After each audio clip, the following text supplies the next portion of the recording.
नमस्कार। Study IQ IAS Hindi में आप सभी लोगों का बहुत बहुत स्वागत है। मैं विरद एक बार समक्ष आपके फिर से हाजिर हुआ हूं।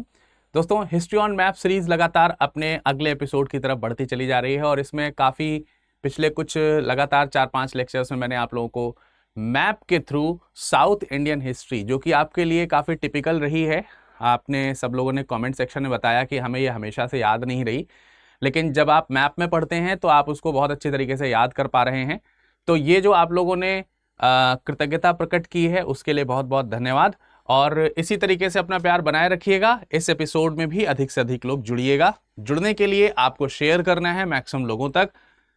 शानदार दक्षिण भारतीय इतिहास आप लोगों को पढ़ने का मौका मिल रहा है तो जरूर पढ़िएगा। पिछले सेशन में मैंने आप लोगों को पल्लव वंश के बारे में बताया था।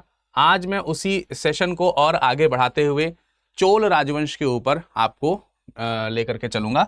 सो आज की हिस्ट्री ऑन मैप का टॉपिक क्या होगा? History on map and the topic will be Chola राजवंश। चोल राजवंश।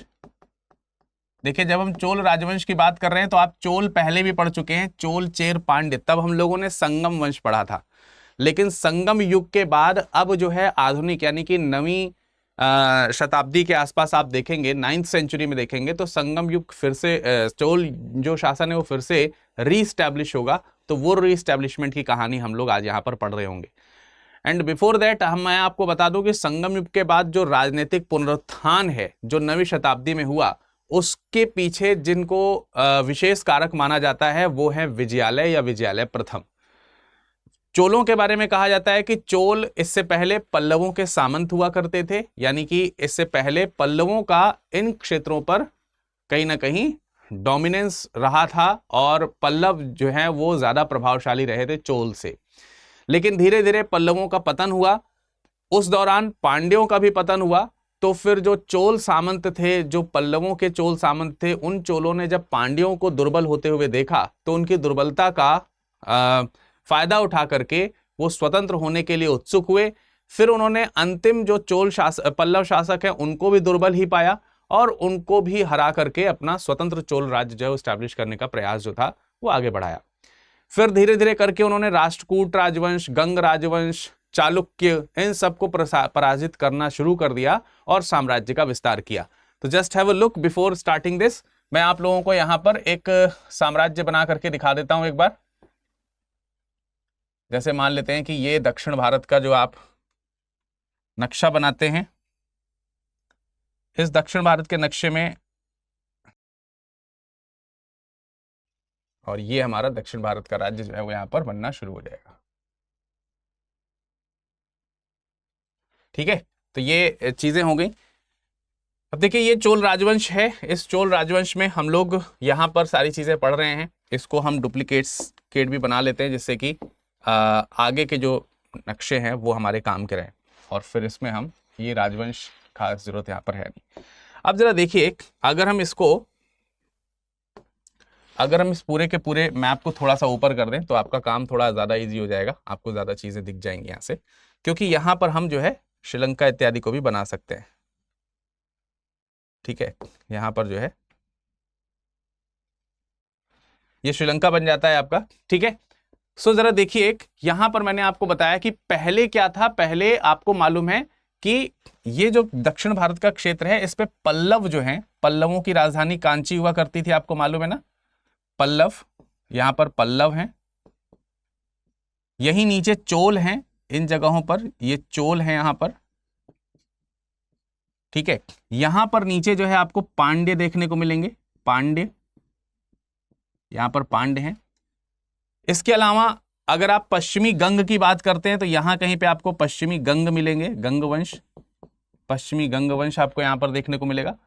तो चोलों ने धीरे धीरे अपना डोमिनेंस बढ़ाया है और पल्लव, गंग, पांड्य, राष्ट्रकूटों का जो उत्तर से लेकर के दक्षिण तक, खास तौर से जो वातापी वाला रीजन हुआ करता था। ठीक है, ये तो चालुक्यों का है, माफ कीजिएगा, ये चालुक्य भी आप लिख सकते हैं इसमें, चालुक्य। और चालुक्य यहां पर भी, ठीक है, यहां पर जो आपका वेंगी वाले जो चालुक्य हैं और जो ये आपके वातापी के जो चालुक्य हैं, वातापी के चालुक्य। ठीक है, ये भी आपके यहाँ पर मौजूद है, ये वेंगी के चालुक्य मौजूद हैं, ये भी चालुक्य हैं। और फिर आप देखोगे इन एरियाज पर राष्ट्रकूट भी हैं। कौन है? राष्ट्रकूट भी हैं। तो राष्ट्रकूट राजवंश, इन सब पर धीरे धीरे चोलों का प्रभाव बढ़ा है, जो कि यहां कहीं से शासन जो है वो शुरू कर रहे हैं। तो आप देखते हो कि शुरुआत जो चोलों की है वो मुख्यतः आपको यहां साउथ से देखने को मिलती है, इस जगह से। अरे ठीक है, ये जो शुरुआत है ये आपको मुख्यतः यहां से देखने को मिलती है। ये चोल राजवंश है, चोल यहां से शुरू करते हैं, लेकिन फिर उसके बाद जो इनका पांड्यों का राज्य है, ये पांड्यों का राज्य भी कैप्चर हो जाता है। ठीक है, ये पांड्यों का जो राज्य ये कैप्चर हो जाता है। जो यहाँ पर गंग राजवंश हैं, ठीक है, इन गंग राजवंश को भी ये कैप्चर कर लेते हैं, गंगों को भी ये पराजित कर देते हैं और गंग पर भी विजय हासिल करेंगे। पल्लवों पर ये विजय हासिल करेंगे ही। काफी बड़ा सा पल्लवों का जो राज्य है वो काफी बड़ा सा राज्य है, इस निस्संदेह जो है काफी बड़ा सा राज्य। उसमें वेंगी के चालुक्य वगैरह ये सब लोग शामिल हो जाते हैं। मतलब अगर आप देखोगे अलग अलग तो काफी बड़ा सा साम्राज्य जो है वो चालुक्यों का भी रहा, ऐसा नहीं कि नहीं रहा। तो ये जो साम्राज्य है, इन साम्राज्यों पर भी इन्होंने क्या कर लिया है? कब्जा किया है। ये जो साम्राज्य, इन सब जगहों पर कब्जा किया धीरे धीरे करके चालुक्यों ने, निस्संदेह बहुत अच्छी तरीके से। तो बेसिकली हमको ये लोकेशंस तो समझ में आ गई कि ये कहाँ कहाँ पर स्थित हैं, किस किस तरीके की लोकेशंस है। ये लोकेशंस तो ऑलमोस्ट आपको समझ में आ ही गई है, लेकिन इन्हीं लोकेशंस को हम लोग क्या करेंगे? क्रॉस करेंगे, आगे बढ़ेंगे और आगे बढ़ते हुए एक एक करके इन साम्राज्य को समझने का प्रयास करेंगे, कैसे कैसे उन्होंने जीता है। इतना ही नहीं, चोलों ने अपनी राज्य सेना या नौसेना जो है उसका विस्तार किया है और विदेशी राज्यों में मालदीव्स राज्य पर और श्रीलंका राज्य पर भी उन्होंने कब्जा किया। तो आप श्रीलंका को तो यहां पर देख ही पा रहे हैं, ठीक है, आप श्रीलंका को तो यहां पर देख ही पा रहे हैं, ये श्रीलंका का हिस्सा है, आपको मालूम ही है। श्रीलंका इन्होंने ये जीता है। ये मैप मुझे थोड़ा सा छोटा और ऊपर की ओर करना पड़ेगा, अदरवाइज फिर ये आपको मालदीव सही से नहीं दिख पाएगा। तो मैं ऊपर कर दे रहा हूं इसको, और आप यहां पर मान के चलिए कि तकरीबन इस जगह पर कहीं पर आपको लक्षद्वीप जो है वो छोटे छोटे हिस्से में देखने को मिलते हैं, और नीचे की ओर आपको जो है यहाँ पर ये पूरा ये मालदीव जो है वो आइलैंड्स आपको देखने को मिलते हैं। तो ये जो पूरा लोकेशन है, ये वाला लोकेशन जो है ये मालदीव का है, मालदीव। ठीक है, तो इन्होंने मालदीव के ऊपर पूरा अधिकार किया। तो ये मालदीव आप देख सकते हैं, यहां पर पूरा अधिकार है और ये श्रीलंका पर अधिकार है। तो आप कितना बड़ा विस्तार है। अब ये जो विस्तार हुए हैं, इन विस्तारों के लिए कुछ हमारे पास में अभिलेखीय, जिसको हम कह सकते हैं कि हमारे पास में कुछ अभिलेख हैं जो इनके उदाहरण जो है वो प्रस्तुत करते हैं, ठीक है, या जो इनके साक्ष्य प्रस्तुत करते हैं कि हाँ इन जगहों पर इनके विजय रही हैं। जैसे अभिलेख में तिरुवेंदुपुरम अभिलेख है, एक तिरुवेंदुपुरम अभिलेख, अभिलेखों में एक अभिलेख है तिरुवेंदुपुरम अभिलेख। ये सब चोल अभिलेख हैं, ध्यान रखिएगा। चोल अभिलेखों में एक नाम आपका तिरुवेंदुपुरम अभिलेख का आएगा। ये राजेंद्र तृतीय का है, जिसमें चोल वंश के उत्कर्ष का विवरण दिया गया है। ठीक है, तो तिरुवेंदुपुरम अभिलेख जो है समथिंग हियर वेयर आपको यहां पर कहीं पर देखने को मिलेगा, यहां पर तिरुवेंदुपुरम अभिलेख। और ये जो अभिलेख है, इस अभिलेख में खास बात क्या कही गई है? चोलों के उत्कर्ष की कहानी सुनाई गई है इसमें। चोलों का उत्कर्ष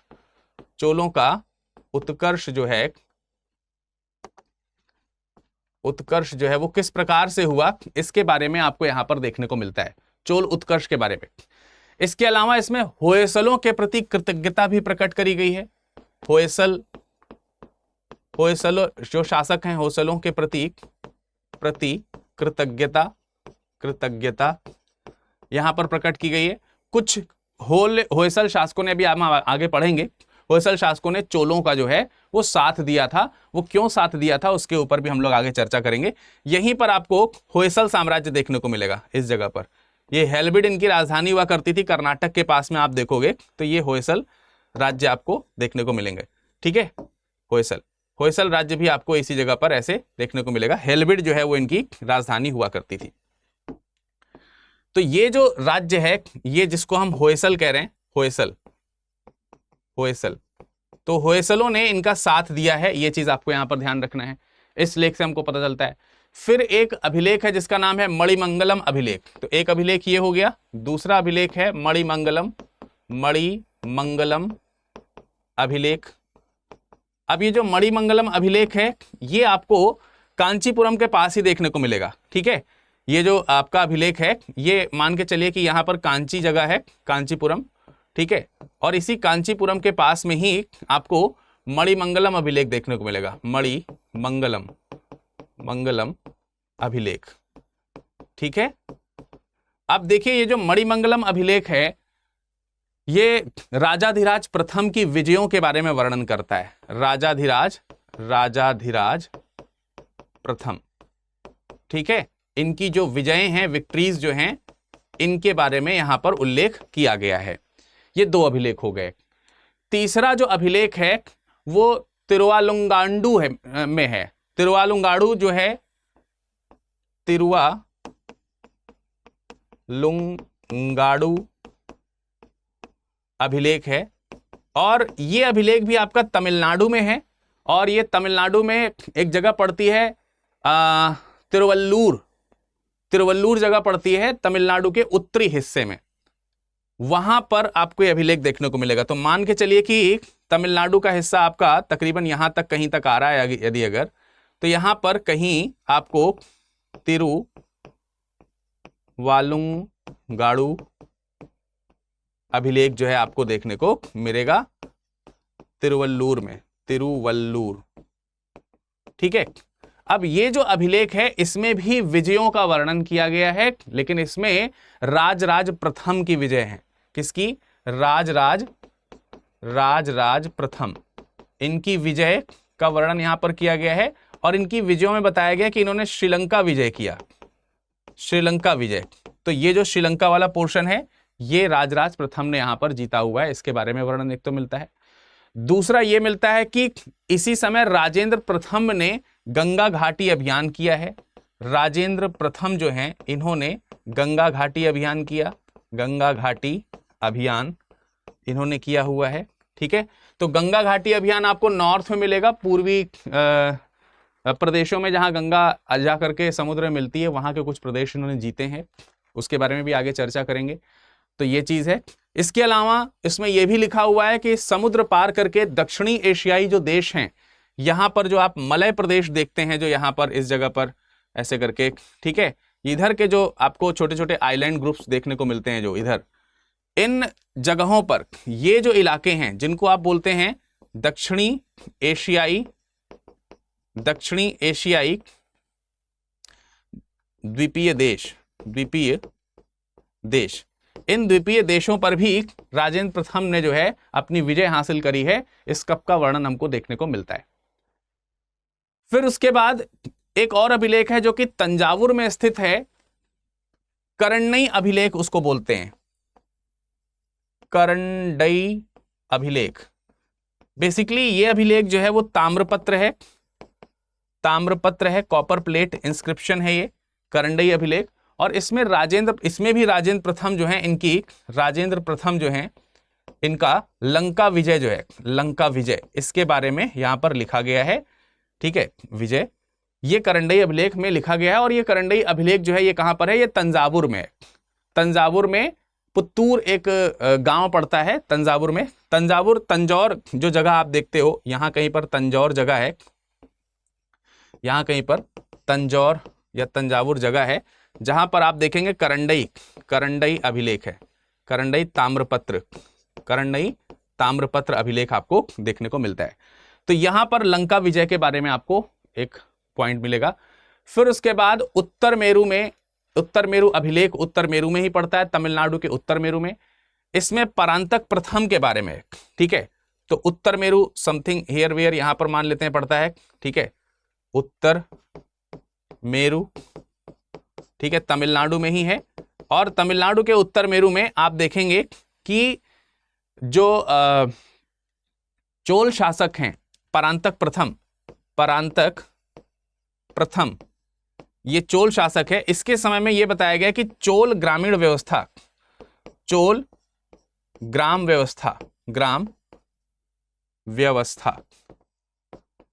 का वर्णन ठीक है, इसमें चोल ग्राम व्यवस्था का वर्णन जो है देखने को मिलता है। चलिए, अब जब हम लोगों ने यहां पर सारे जो अभिलेख हैं, जो हमने महत्वपूर्ण अभिलेख यहां पर पढ़ने थे, ठीक है, महत्वपूर्ण चोल अभिलेख, ये जो हमें देखने थे वो हमने यहां पर देखे। और इनमें आपने देखा कि भाई उत्तर मेरू में एक अभिलेख है, एक तंजौर में है, कांचीपुरम के पास में है, तिरुवालुंगाड़ू में है, ठीक है, और तिरुवेंदीपुरम में एक अभिलेख आपको देखने को मिला। इस तरीके के कई सारे जो अभिलेख आपको देखने को मिल रहे हैं वो आपने यहां पर देखे। अब इन अभिलेखीय साक्ष्यों के बाद में हम आगे चलेंगे और आगे जो है इनमें जो राज्यों का पुनरुद्धार हुआ है, चोल राज्यों का जो पुनरुद्धार हुआ है, उसकी कहानी को समझने का प्रयास करते हैं। देखिए, सबसे पहले तो हमको ये समझना है कि चोलों का जो पुनरुद्धार हुआ है वो, ठीक है, चोलों का पुनरुद्धार जो है, चोलों का पुनरुद्धार जो है ये किया गया है सबसे पहले विजयालय द्वारा, विजयालय। लेकिन विजयालय उस समय स्वतंत्र शासक नहीं है, पुनरुद्धार करना शुरू जरूर किया है लेकिन यह स्वतंत्र शासक नहीं है। 850 से 871 के आसपास तक ये जो है चोलपुरम के शासक रहे हैं, लेकिन सामंती शासक थे। शुरुआत में इनकी जो राजधानी थी वो उरैयूर थी। इनकी जो राजधानी जो थी वो क्या थी? उरैयूर। उरैयूर इनकी कैपिटल हुआ करती थी, चोलों की राजधानी। यहां कहीं पे आप उरैयूर लिख सकते हैं, इनकी राजधानी उरैयूर। उरैयूर जो है ये वस्त्र उद्योग के लिए बहुत ज्यादा प्रसिद्ध रहा है, ठीक है। ये प्लेस आपको ध्यान रखना है, ये वस्त्र उद्योग के लिए, वस्त्र उद्योग या वस्त्र कह सकते हैं कि व्यापार, वस्त्र व्यापार और उद्योग के लिए बहुत फेमस रहा है। और यहां पर पोर्ट्स का इस्तेमाल भी खूब किया जाता था। तो उरैयूर बहुत ज्यादा प्रसिद्ध जगह है। तिरुचिनापल्ली में ये जगह पड़ती है। वहीं के ये सामंत थे, लेकिन ये उस समय उरैयूर जो है वो पल्लवों के अधीन हुआ करता था, ठीक है। तो ये चीज आपको यहां पर समझ में आ गई। अब पल्लव जो थे उनके पांड्यों के साथ संघर्ष हुए। अगर कल का एपिसोड में लास्ट में आप सुनोगे, जहां पर मैंने कंप्लीट किया है इस तरफ मैप में सारी चीजें, उसमें अगर आप देखोगे तो मैंने बताया है अंत में अपराजित की कहानी बताई है। अपराजित की कहानी बताई, बहुत ज्यादा लंबा समय नहीं लिया था, थोड़ा सा समय लिया था उसमें। लेकिन वो अपराजित जो कि पल्लव नरेश हैं, उनके पांड्यों के साथ संघर्ष हुए। तो पल्लवों के पांड्यों के साथ संघर्ष हो रहे हैं। इस संघर्ष में उन्होंने चोल और गंग शासकों का साथ लिया था। दोनों का नाम मैंने वहां पर बताया था कि चोल शासकों, गंग शासकों का साथ लिया और पांड्यों जो उनके मित्र हुआ करते थे, जो कि सामंत भी थे, उनका साथ लिया। और इस साथ को लेकर के पांड्य जो हैं, जो क्या नाम है, पल्लव जो हैं, वो विजय हासिल करते हैं। तो पल्लवों और पांड्यों में जब संघर्ष हुआ तो विजयालय ने पांड्यों के क्षेत्र जो तंजौर है उसके ऊपर भी आप लोगों ने देखा कि अधिकार कर लिया उसी दौरान उसने। तो बेसिकली इसी तरीके की चीजें हैं कि पहले तो साथ दिया है। पर विजयालय की अगर हम बात करेंगे तो विजयालय ने संघर्ष किए हैं दोनों अलग अलग क्षेत्रों में। पल्लवों से भी संघर्ष किए हैं कुछ समय तक और पांड्यों से भी संघर्ष किए हैं। लेकिन उसमें उसने जो है वो पहले जो है वो पल्लवों का साथ दिया है, ठीक है, बाद में पांड्यों से संघर्ष किया है। तो ये चीज हमको यहां पर ध्यान रखनी है। अब जो इस तरीके से अगर आप देखोगे तो हमको ये पता चलेगा कि विजयालय ने पांड्यों का जो क्षेत्र है वो तंजौर वाला इलाका जो है उसको कब्जा कर लिया है। तो यहां कहीं पर मान लीजिए कि तंजौर है, तंजावुर या तंजौर है, इस जगह पर ये जो तंजौर वाला इलाका है इसने कब्जा कर लिया है। किसने कब्जा कर लिया है? तंजौर, विजयालय ने। तो विजयालय ने क्या किया? तंजौर पांड्यों से प्राप्त किया, पांड्यों से प्राप्त किया मतलब विजय करके प्राप्त किया। और प्राप्त करने के बाद इसको अपनी राजधानी बनाया, ठीक है। इसको अपनी इन्होंने क्या बना लिया? राजधानी बना लिया। तो तंजौर भी इनकी राजधानी हो गई। बाद में इनका बेटा है जिसका नाम है आदित्य प्रथम। इनके बाद जो है इनका बेटा आता है जिसका नाम क्या है? आदित्य प्रथम। अब जो आदित्य प्रथम है, इन्होंने 871 से लेकर के 907 ईस्वी तक शासन किया। ये भी पल्लवों के सामंत हुआ करते थे और इन्होंने भी पल्लवों का साथ दिया। तो पल्लव नरेश जो अपराजित हैं, नाम अपराजित है, ठीक है, ये पल्लव शासक हैं, इनका साथ दिया है, साथ दिया किसके खिलाफ साथ दिया है? पांड्यों के खिलाफ साथ दिया है, ये भी सामंत थे। तो पल्लव पांड्य संघर्ष जो यहां पर हो रहा है, अपराजित का इन्होंने क्या कर दिया? साथ दिया पल्लव पांड्य संघर्ष में। ये बात पर कल हमारी चर्चा हुई थी, इस बात पे कल हमारी चर्चा हुई थी। लेकिन जब उसने पांड्यों पर विजय प्राप्त कर ली, माफ कीजिएगा, जब उसने देखा कि पांड्य जो है वो बहुत कमजोर शासक हैं, तो उसने उसको ये भी समझ में आया कि पांड्यों पर विजय जो है पल्लवों ने जो पाई है वो हमारे साथ से पाई है। तो उसके अंदर एक महत्वाकांक्षा जो है वो उसकी बढ़ती है, और विजय प्राप्त करने के लिए वो अपना कदम जो है वो आगे बढ़ाने के लिए तैयार हो जाते हैं। तो उनको ये लगता है कि भाई अब जब यहाँ पर हम ही साथ दे रहे हैं तो हम ही आगे बढ़ जाते हैं। इसलिए उसने अपने शक्ति विस्तार के उद्देश्य से चोलों से संघर्ष करना शुरू किया। तो अभी जो माफ कीजिएगा, पल्लवों से संघर्ष करना शुरू किया। तो अभी जो पल्लव चोलों के साथ सामंती व्यवहार रख रहे हैं, अब यहां पर इन्हीं आदित्य प्रथम के समय में पल्लव चोल संघर्ष शुरू होंगे, पल्लव चोल संघर्ष शुरू होंगे, ठीक है। और जब ये पल्लव चोल संघर्ष शुरू होगा तो इसी संघर्ष में तमिलनाडु में एक जगह पड़ती है श्रीपुरम्बियम, एक जगह पड़ती है श्रीपुरम्बियम। तो श्रीपुरम्बियम का एक युद्ध हुआ।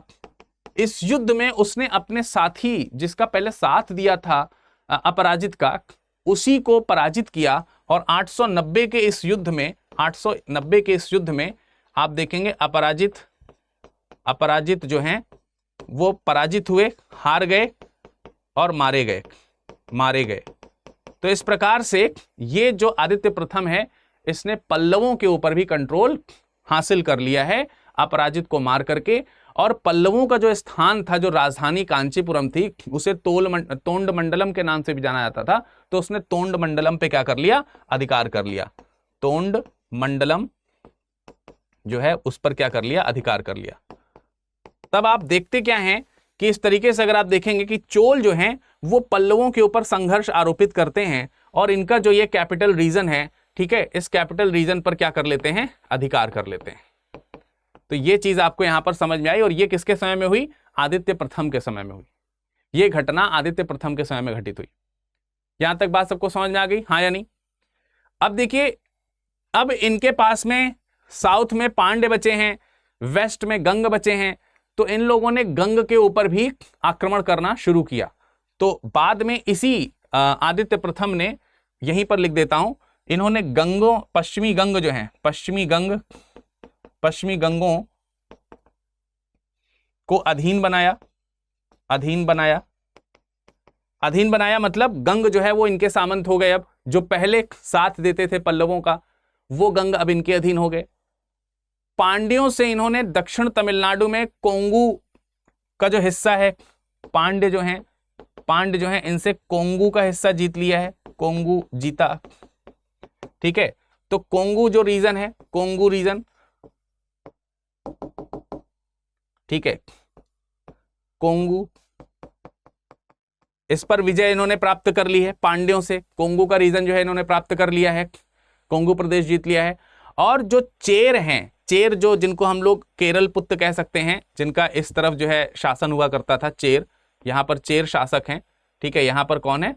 चेर शासक हैं। इन चेरों के साथ इन्होंने मित्रता निभाई है, चेरों से मित्रता, ठीक है। इनको जो है, इनके साथ में जो है द्वितीय आदान प्रदान जो है वो होने शुरू हुए, इनके साथ मैत्री संधि वगैरह करी गई। तो इस तरीके से प्रारंभ में जो विजयालय ने कार्यक्रम शुरू किया 9th सेंचुरी में, उसे आदित्य प्रथम ने काफी विस्तृत कर दिया। और चोल राज्य जो है वो उत्तरी पांड्य, पश्चिमी गंग, चेर और पल्लव, दक्षिणी पल्लवों का जो हिस्सा है, इन सारे प्रदेशों पर उसने विजय हासिल कर ली। अब इसके बाद जो प्रथम प्रमुख शासक आएगा, वो प्रमुख शासक होगा परांतक। वो प्रमुख शासक कौन होगा भैया? परांतक। तो अब बारी है परांतक की। परांतक को परांतक प्रथम के तौर पर जाना जाएगा, परांतक फर्स्ट। परांतक फर्स्ट जो है 907 तक इनका आप देख सकते हैं कार्यकाल है। 907 से लेकर के आगे का जो समय है तकरीबन 55 के आसपास तक का, 907 से लेकर के 955 ईस्वी तक जो है इन्होंने शासन किया है। परांतक प्रथम ने, ये चोलों के शासन में शासक रहे। इन्होंने पांड्यों के ऊपर आक्रमण किया और पांड्यों के ऊपर आक्रमण करके बेल्लूर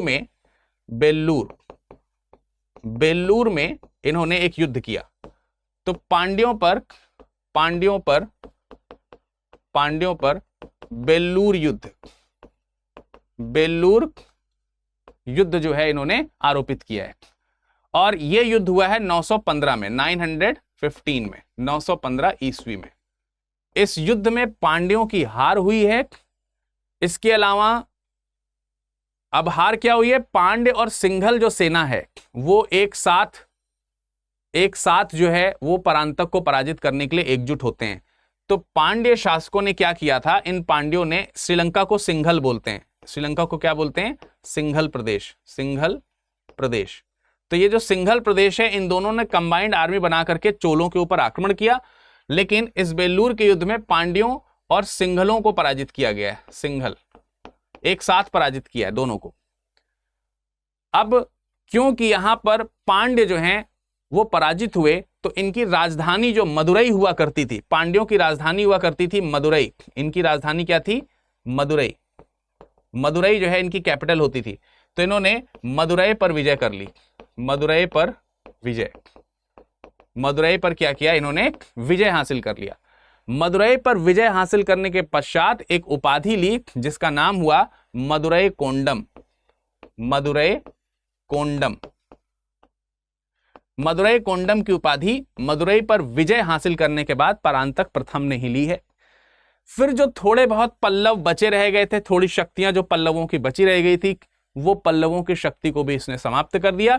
तो अब आप देख सकते हैं कि चोलों ने क्या किया, चोलों ने यहां तक आप देखेंगे गंग वंश को प्राप्त कर लिया है, इन्होंने चेरों के साथ मित्रता रखी हुई है, पांड्य ऑलमोस्ट जो है वो पराजित हो चुके हैं और पल्लव जो है वो गायब हो चुके हैं।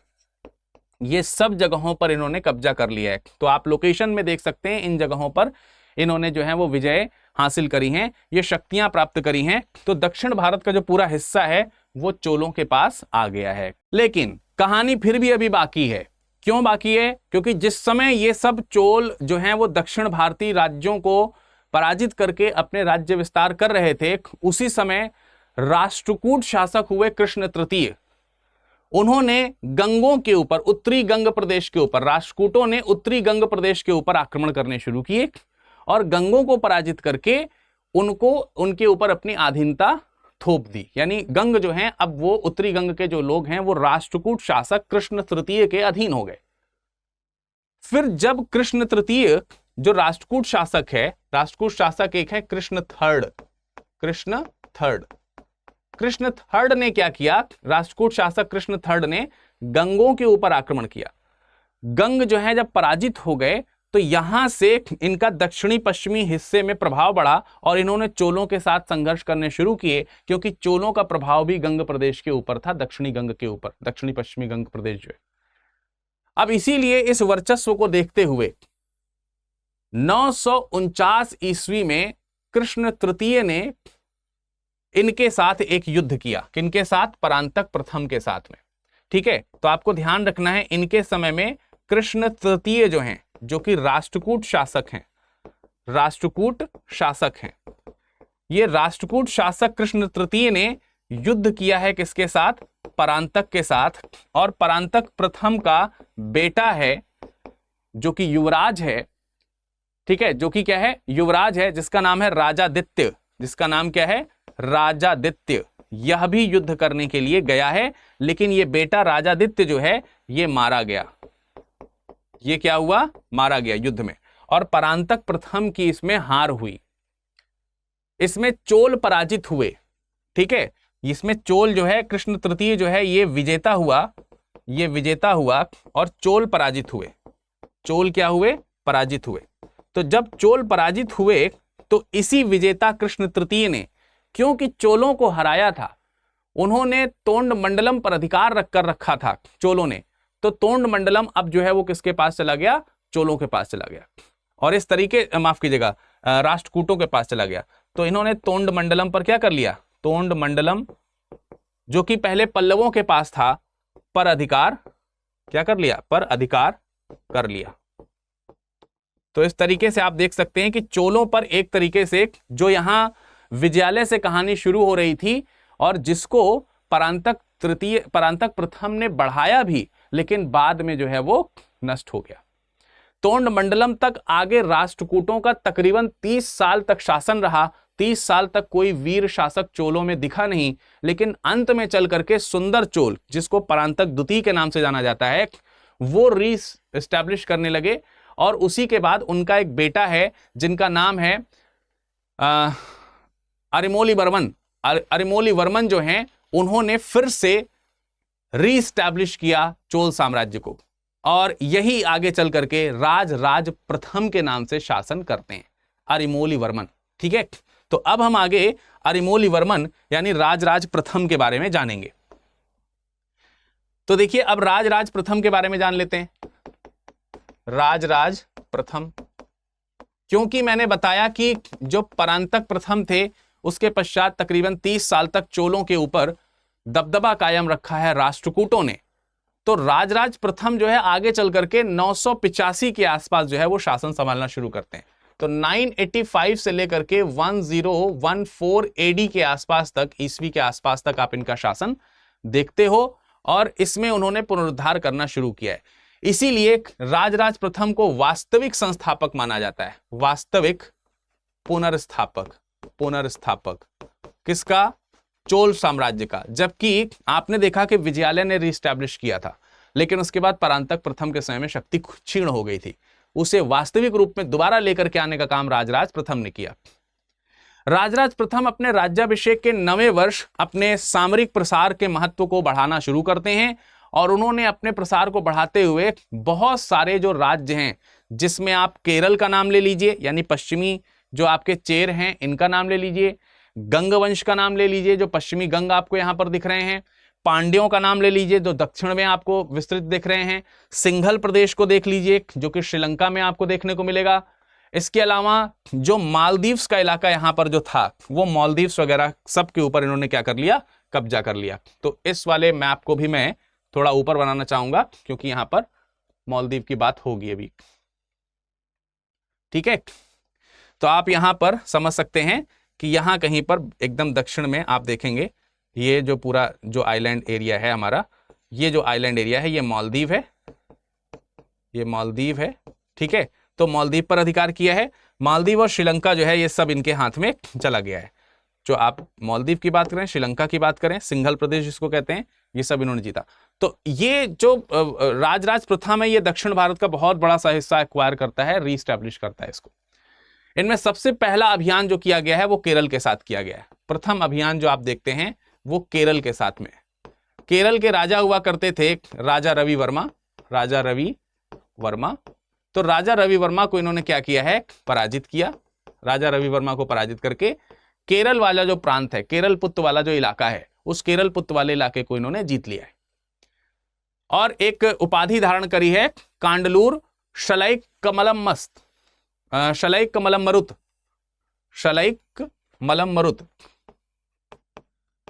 शलैक मलम मरुत, ये उपाधि इन्होंने धारण करी है केरल के राजा को हराने के पश्चात। कांडलूर शलैक मलम मरुत, कांडलूर, कांडलूर, कांडलूर शलैक मलम मरुत, ये उपाधि धारण करी है। ये उपाधि किसने धारण करी है, ये उपाधि धारण करी है इसी राज प्रथम ने। किसको पराजित करने के पश्चात, केरल वाला जो इलाका है जिसको हम लोग बोल सकते हैं जो चेरों का इलाका है, केरल, केरल वाला जो प्रांत है, और नीचे लंबाई में भी हम इसको ले जा सकते हैं यहां तक। ठीक है, ये इस तरीके का इलाका जो है, इस पर कब्जा इन्होंने किया हुआ है। इसके बाद इन्होंने विजय को अपनी आगे बढ़ाया और इन्होंने पांड्यों के ऊपर कब्जा किया। पांड्य शासक हुआ करते थे, पांड्य शासक हुआ करते थे अमर भुजंग, अमर भुजंग, अमर भुजंग जो पांड्य शासक हुआ करते थे, पांड्यों के ऊपर भी इन्होंने विजय हासिल करी।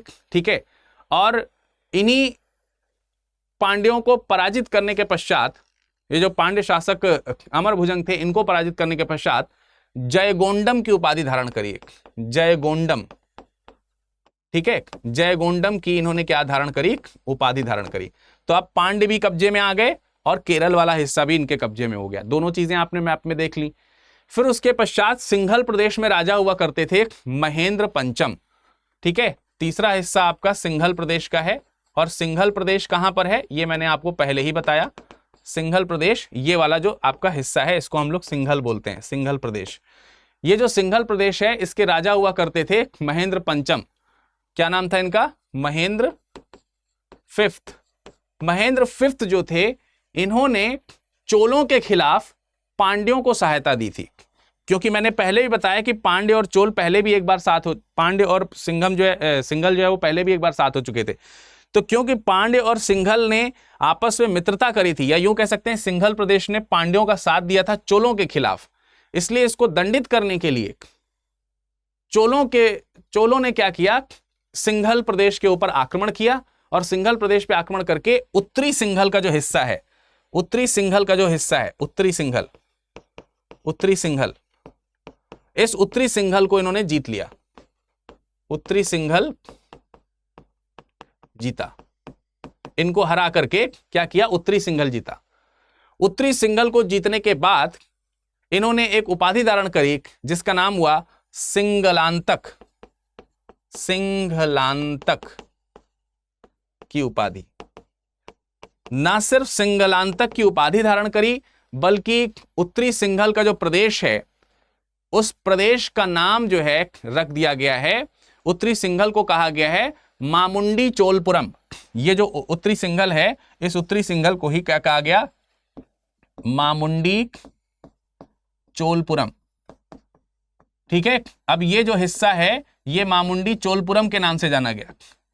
उत्तरी सिंघल की जो राजधानी थी उत्तरी सिंघल की राजधानी हुआ करती थी पोलोनुरुना करके कोई राजधानी थी, एग्जैक्टली पोलोनुरुना राजधानी हुआ करती थी। इसको जगन्नाथ मंडलम कर दिया। इसकी राजधानी क्या बनाई, इसकी राजधानी बनाई जगन्नाथ मंडलम।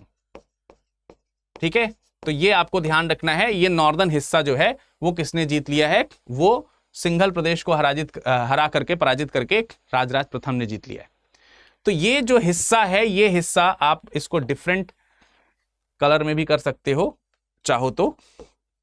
ये वाला जो हिस्सा है ये हिस्सा प्राप्त हो गया है, किसको प्राप्त हो गया है, ये प्राप्त हो गया है जगन्नाथ मंडलम के रूप में राजराज प्रथम को। अब ये तो दक्षिणी हिस्से इन्होंने जीते, जिसमें आपने देखा कि भाई केरल चला गया, पांड्य राज्य चला गया और सिंघल प्रदेश चला गया। यानी ये वाला जो हिस्सा है, ये वाला हिस्सा इधर से ये सारे हिस्से कवर हो गए। ठीक है, फिर राजराज ने कल्याणी के जो पश्चिमी चालुक्य हुआ करते थे उनके साथ युद्ध किया। तो उसमें एक राजा हुआ करते थे सत्याश्रय। तो कल्याणी के जो चालुक्य थे, कल्याणी भी यहीं पे जगह पड़ती है, कल्याणी चालुक्य पश्चिमी चालुक्यों के तौर पर जाने जाते हैं। दक्षिणी चालुक्यों के तौर पर वातापी और वेंगई को जाना जाता है। तो पश्चिमी चालुक्य जो हैं, अब आप यहीं पर लिख सकते हैं, इन्होंने क्या किया, पश्चिमी चालुक्य जो कहां के हैं, कल्याणी के। ठीक है, कल्याणी के चालुक्यों को पश्चिमी चालुक्य कहा जाता है। तो यहां के एक शासक थे जिनका नाम था सत्याश्रय। इनके साथ इन्होंने क्या किया, युद्ध किया। यानी कि अब इनका युद्ध जो है वो चालुक्यों के साथ हुआ और चालुक्यों के साथ युद्ध करके सत्याश्रय को पराजित करके अपने राज्य की सीमा जो है वो तुंगभद्रा नदी तक जो है वो पहुंचा दिए। तो आपको मालूम है कि यहां पर से ऐसे करके कृष्णा नदी आती है और ये जो कृष्णा नदी है इसी की सहायक नदी के तौर पर आप तुंगभद्रा को देखते हैं। तो यहां पर ये तुंगभद्रा नदी है, तुंगभद्रा। ठीक है, तो इन्होंने चोलों का जो राज्य है उसको विस्तारित करके अब आप देख सकते हैं कि चोलों का जो राज्य विस्तारित है हो करके ये आपका यहां तक हो गया है। तो ये संपूर्ण राज्य चोलों का है, यहां से लेकर के यहां तक पूरा। ठीक है, तो अब आप यहां पर लिख सकते हैं कि तुंगभद्रा तक विस्तार किया। तो आप विस्तृत विस्तार देख रहे हैं, है ना, एक बृहद विस्तार आपको यहां पर देखने को मिल रहा है। चालुक्यों को अपना संरक्षण प्रदान कर दिया इस तरीके से चालुक्य। अच्छा, उसके बाद इतना ही नहीं, जो चालुक्य वेंगई वाले हैं, वेंगई के चालुक्य को भी पराजित किया है। ठीक है, 5वें पॉइंट में लिख सकते हैं वेंगी जो चालुक्य हैं, वेंगी चालुक्यों को पराजित कर संरक्षण दिया उनको। संरक्षण दिया मतलब वेंगी के चालुक्य जो है इनके यहाँ के सामंत हो गए, वेंगी के चालुक्य जो है इनके यहाँ के सामंत हो गए। तो भाई अब वेंगई प्रदेश भी इन्होंने प्राप्त कर लिया, यानी ये जो चोल हैं यहां से वेंगई प्रदेश को भी जीत गए हैं। ये पूरा हिस्सा आ गया अब आपके पास में, चोलों के पास में। अब यहां तक का पूरा हिस्सा ऐसे आ गया, आप बात समझ रहे हैं। यहां तक जब आ गए तो इनकी इच्छा हुई कि उत्तर की तरफ चला जाए। उत्तर की तरफ बढ़ते हुए इन्होंने कलिंग जो प्रदेश है, यहां पर आपको ये कलिंग का हिस्सा देखने को मिलेगा। ये है आपका कलिंग, ये जगह आपकी कौन सी है, कलिंग जगह है, ठीक है। तो ये जो कलिंग वाला इलाका है, इन्होंने कहा कि भाई अब कलिंग विजय किया जाए। तो इसके बाद इन्होंने कलिंग विजय करी। इन्होंने क्या किया, इसके बाद कलिंग विजय कर ली। किसके बाद, वेंगई के चालुक्यों को पराजित करने के पश्चात कलिंग को भी विजय किया। कलिंग विजय करने के लिए उनको नौसेना का भी गठन करना पड़ा था। हालांकि उस नौसेना को और ज्यादा गठित इसलिए भी किया गया कि उत्तर में कलिंग विजय के पश्चात उन्हें दक्षिण में मालदीव्स को भी जीतना था, तो मालदीव पर भी विजय हासिल करी है, ठीक है। ये मालदीव जो है राजराज प्रथम का जो जगह है मालदीव, जिसको हम लोग कहते हैं इंग्लिश में मालदीव्स कहते हैं, तो मालदीव जो है उस पर भी विजय इन्होंने हासिल करी है। इसके बाद पूर्व के राज्यों में अगर आप देखेंगे, यहां पर अगर आप देखेंगे तो इन्होंने कंबोडिया पर विजय हासिल करी। कंबोडिया के राजा हुआ करते थे, कंबोडिया के एक शासक हुआ करते थे जिनका नाम था सूर्यवर्मन। जिनका नाम क्या था, सूर्यवर्मन। सूर्यवर्मन के साथ इन्होंने मित्रता स्थापित की। सूर्यवर्मन के साथ इन्होंने क्या करी, मित्रता स्थापित करी। तो कंबोडिया के साथ मैत्री संबंध हो गए। तो ये इस तरीके से अगर आप देखोगे तो ये एक बहुत ही बड़ा सा उन्होंने क्या किया है। अगर मैं इसको बहुत विस्तारित तौर पे अगर इसका क्षेत्र लगभग आपको बना सकूं, तो आप देखिए ये पूरा का पूरा पोर्शन यहां से लेकर के ये जो पूरा हिस्सा है भाई साहब ने जीत रखा है। और इसको मैं किसी डिफरेंट कलर से आपके लिए लाइटली रिप्रेजेंट यहां पर करने का प्रयास करूंगा। तो आप देखिए ये हिस्सा सब देख रहे हैं आप, ये तो इसमें है ही, और इधर के भी कुछ इलाके। तो ये जो इलाके हैं आप देखिए,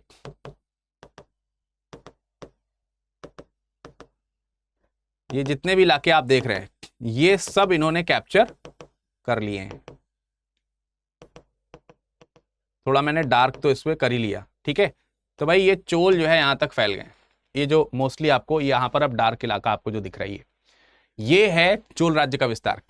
हालांकि मैं आपको बताऊं कि जो ये तंजौर जगह है, जो मैंने आपको यहां पर तंजौर दिखाई थी, तंजावुर या तंजौर जो जगह दिखाई थी, तंजौर में इन्होंने एक मंदिर बनाया है। तंजौर वाला जो इलाका है यहां पर इन्होंने एक मंदिर बनाया है जिसका नाम है राजराजेश्वर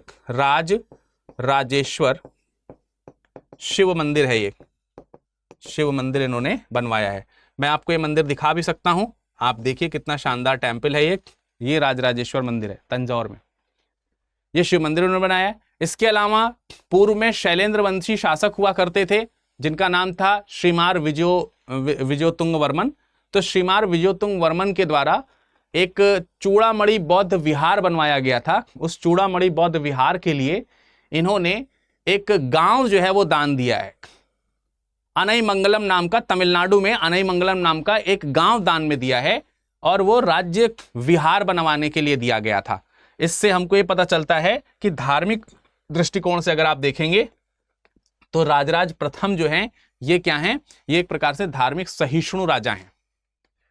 इसके बाद अगले राजा जो आते हैं वो हैं राजेंद्र प्रथम। राजेंद्र प्रथम ने इस विजय अभियान को इतना विस्तारित किया कि शायद आप देखेंगे कि दक्षिण भारत से लेकर के उत्तर भारत तक और पूर्व के जो प्रदेश हैं उन सभी जगहों तक, पूर्व के जो द्वीपीय देश हैं उन सबको उन्होंने विजय हासिल करके चोल राज्य स्टैब्लिश कर दिया है। परंतु राजेंद्र प्रथम की ये विजय कैसे हुई, राजेंद्र प्रथम ने कौन कौन से क्षेत्र, किन किन लोगों को पराजित करके ये विशाल चोल साम्राज्य को रीस्टैब्लिश किया है। इसके बारे में जानेंगे हम अगले एपिसोड में। तब तक इंतजार कीजिए, रिवाइज कीजिए इन सारे तत्वों को, और जाने से पहले एक बात ठीक तरीके से समझ लीजिए कि भाई कल 17 मई हो चुकी है, आज 18 मई है।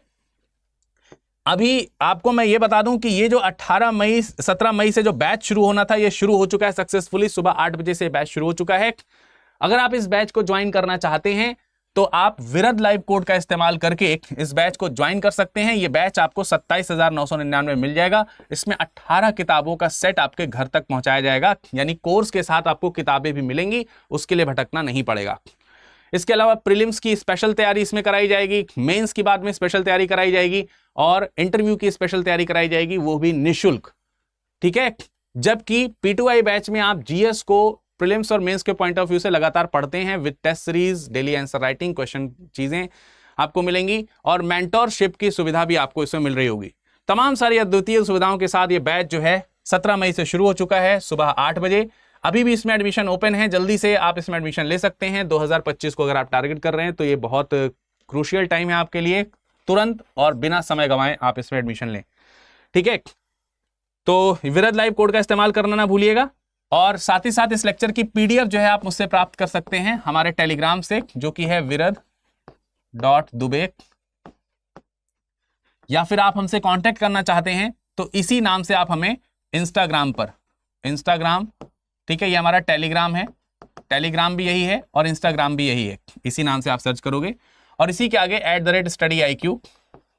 @studiiq.com आप लगा देते हैं तो ये हमारा ईमेल हो जाता है। आप हमें ईमेल भी कर सकते हैं। आपका समय शुभ हो। अगले एपिसोड में राजेंद्र प्रथम के साथ हम फिर आपके सामने हाजिर होंगे। तब तक इसको रिवाइज करिएगा। स्वस्थ रहिएगा, मस्त रहिएगा। धन्यवाद।